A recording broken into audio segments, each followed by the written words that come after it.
This is Optimal Finance Daily, episode 463. Stop Frugality from Leading to Lifestyle Deflation, Part 2, by Sam of FinancialSamurai.com. And I'm your narrator, Dan. I'm here every weekday, reading to you from some of the best personal finance blogs on the planet. And today's post is actually a continuation from yesterday, as you might have guessed when I said Part 2. So if you're new here or just skipping around, I would definitely recommend listening to yesterday's episode first. And before we hear Part 2, if you want to show some support for this podcast, please come by oldpodcast.com/support, where you'll find a bunch of ways that you could help us out, both financially and otherwise. And anything listed there would be greatly appreciated. But for now, let's hear Part 2 as we optimize your life. Stop Frugality from Leading to Lifestyle Deflation, Part 2, by Sam of FinancialSamurai.com. Number 3, realize your mortality by calculating how much you'll have left at age 100. Acknowledge your mortality and calculate how much you'll have left at age 100.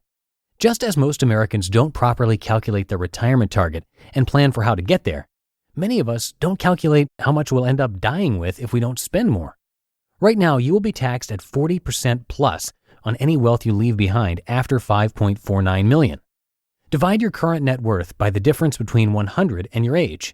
If the number is greater than your average annual spending, you should be able to spend more freely. At least every 6 months, I run my finances through Personal Capital's retirement planner on my iPhone, and every time it says I'm in great shape. Love it. I imagine it's kind of like being a beautiful person looking at him or herself in the mirror each morning. You know you're beautiful and can't get enough of yourself. 4, find your forever home. Once you've purchased a home you see yourself living in for 10 plus years, you'll feel a tremendous amount of relief.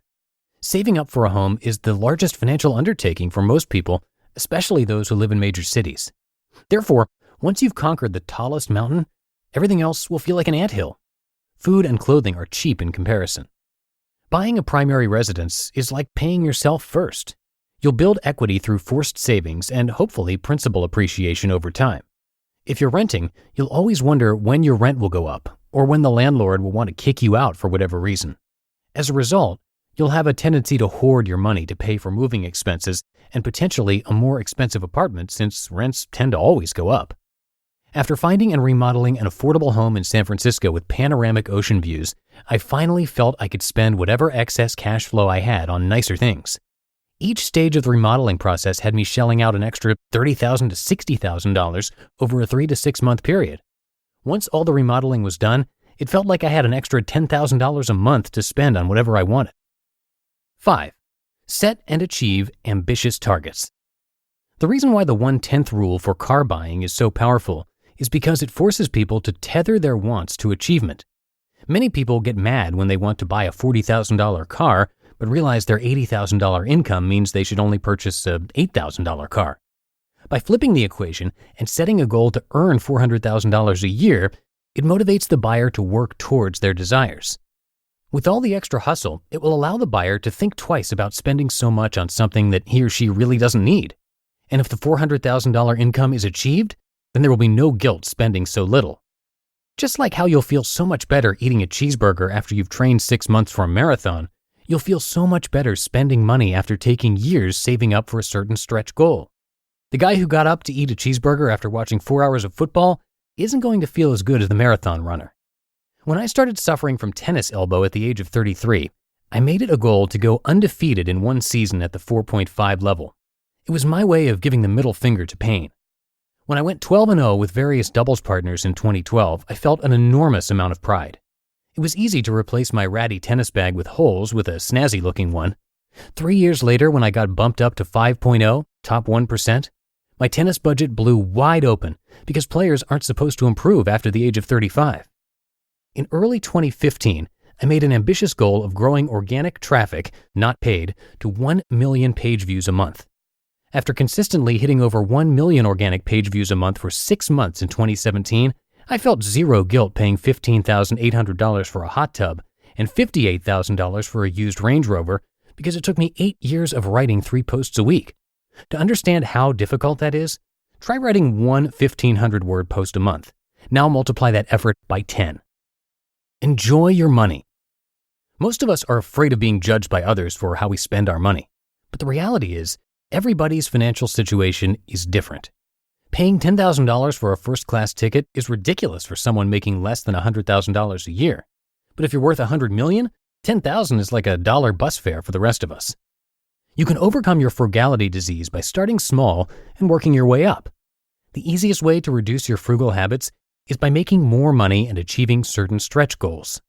It's when you buy things with money you don't deserve, trust fund, inheritance, lottery, using a credit card, your spouse's income, etc., that your conscience may start making you feel terrible about your spending.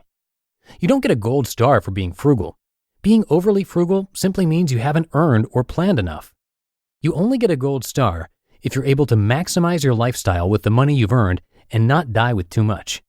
Don't let frugality be a crutch or an excuse for not making more. I regret not spending more in my 20s and 30s.